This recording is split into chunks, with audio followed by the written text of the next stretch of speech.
சரண் Krishna YouTube சேனலுக்கு உங்களை அன்புடன் வரவேற்கின்றேன். குலதெய்வத்தின் அனுமதி இல்லாமல் இந்த உயிரினங்கள் உங்கள் வீட்டிற்குள் வராது. அது என்ன உயிரினம், ஏன் குலதெய்வத்தின் அனுமதி பெற்று நம்ம வீட்டுக்குள்ளே வருது அப்படிங்கிறத பற்றி தான் இந்த வீடியோவில் தெளிவாக நம்ம பார்க்க போகிறோம்.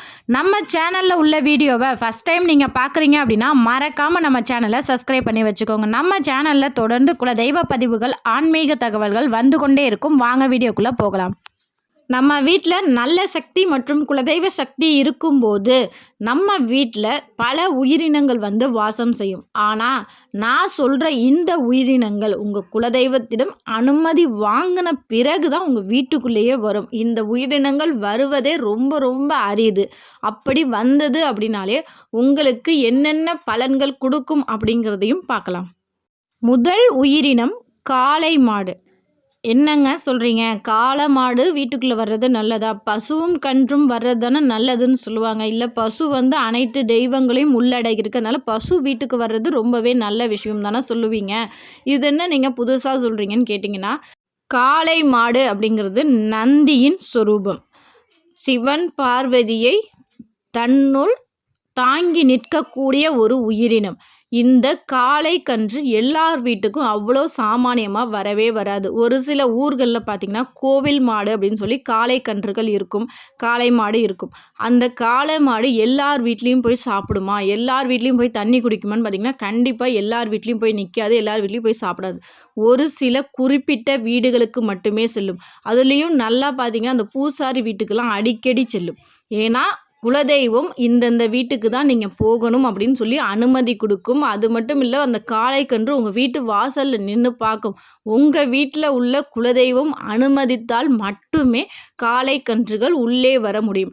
இவ்வாறு காளை கன்றுகள் உங்கள் வீட்டில் வருது, தண்ணீர் குடிக்குது அப்படின்னா உங்களுக்கு நல்ல பலன்கள் கிடைக்கும். காளை கன்றுகள் கனவில் வரும்போது உங்களுக்கு ஏற்பட போகும் ஆபத்தையும் உணர்த்தக்கூடும். ஒரு சிலர் என்ன பண்ணுவாங்க, காளை மாடு வருதுன்னா அதை விரட்டி விட்டுருவாங்க. பசு வர்றது தான் நல்லது, காளை கன்றுகள் வர்றது தவறு அப்படின்னு சொல்லி விரட்டி விட்டுருவாங்க. அது முற்றிலும் தவறு. காளை கன்றுகள் நந்தியின் சொரூபம். சிவன் பார்வதியின் அருளை முழுமையாக பெற்றவர் நந்தீஸ்வரர். நந்தியின் சொரூபமாக இருக்கும் காளை கன்றுகள் நம்ம வீட்டுக்கு வருதுனாலே உங்கள் வீட்டில் உள்ள குலதெய்வம் உங்களுக்கு ஏதோ உணர்த்துகின்றது, உங்களுக்கு நன்மை செய்ய போகின்றது, அல்லது உங்கள் கனவுல வந்துச்சுன்னா உங்களுக்கு ஏற்பட போகும் ஆபத்தை முன்கூட்டியே உங்களுக்கு உணர்த்துகின்றது என அர்த்தம். இரண்டாவது உயிரினம் கட்டெரும்பு.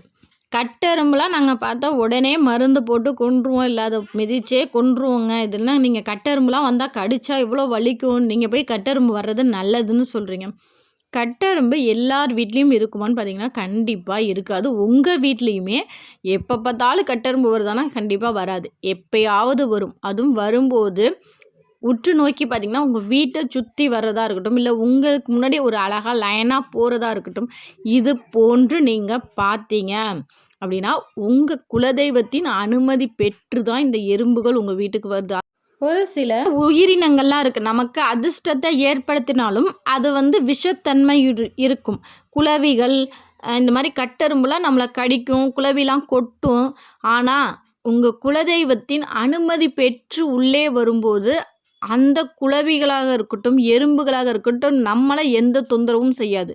நாம் அதை போய் தொந்தரவு செய்யும்போது மட்டும்தான் நம்மளை கடிக்கவோ கொட்டவோ செய்யுமே தவிர நமக்கோ இல்லை நம்ம வீட்டில் உள்ள குழந்தைங்களுக்கோ தேவையில்லாமல் தொந்தரவு ஒருபோதும் செய்யவே செய்யாது. ஏன்னா அது குலதெய்வம் கண்டிப்பாக அவங்களுக்கு கட்டளை போட்டிருப்பாங்க, என்னையோ என் குழந்தைங்களையோ என் குல மக்களையும் நீ எந்த தொந்தரவும் செய்யக்கூடாது அப்படிங்கிற ஒரு கட்டளை இட்ட பிறகு, அந்த கட்டளைக்கு அடிபணிந்த பிறகு தான் அந்த உயிரினங்கள்லாம் நம்ம வீட்டுக்கு வரும். அது மட்டும் இல்லை, அந்த உயிரினங்கள் நம்ம வீட்டுக்கு வர்றதுனால நமக்கும் ஒரு சில விஷயங்களை நம்ம குலதெய்வம் உணர்த்தும். இப்போ கட்டெரும்பு பார்த்தீங்க அப்படின்னா உங்களுக்கு ஏதோ ஒரு அதிர்ஷ்டம் வரப்போகின்றது. அது தொழில் சார்ந்த விஷயமாக இருக்கலாம், இல்லை வேறு ஏதோ ஒரு ரூபத்தில் உங்களுக்கு செல்வம் வரப்போகின்றது என்பதை உணர்த்துவதற்காக கட்டெரும்புகள் இது போன்று கூட்டமாக வரும். மூன்றாவது உயிரினம் வண்ணத்து பூச்சி, பட்டர்ஃப்ளைன்னு சொல்லுவோம். இந்த வண்ணத்து பூச்சிகள் நம் முன்னோர்களின் சொரூபமாக நம் வீட்டை சுற்றி வருவதாக ஒரு ஐதீகம் இருக்கின்றது. நம்ம குலதெய்வத்தின் அனுமதி பெற்று நம்ம முன்னோர்கள் நம்ம வாழ்ந்த வீடு எப்படி இருக்குது, நம்ம குடும்பத்தில் உள்ள மக்கள்லாம் எப்படி இருக்காங்கன்னு பார்க்குறதுக்காக வண்ணத்து பூச்சி மூலம் இந்த வீட்டை சுற்றி சுற்றி வருவாங்க. இதுவும் குறிப்பிட்ட காலத்தில் நீங்கள் இதை நல்லாவே உணர முடியும்.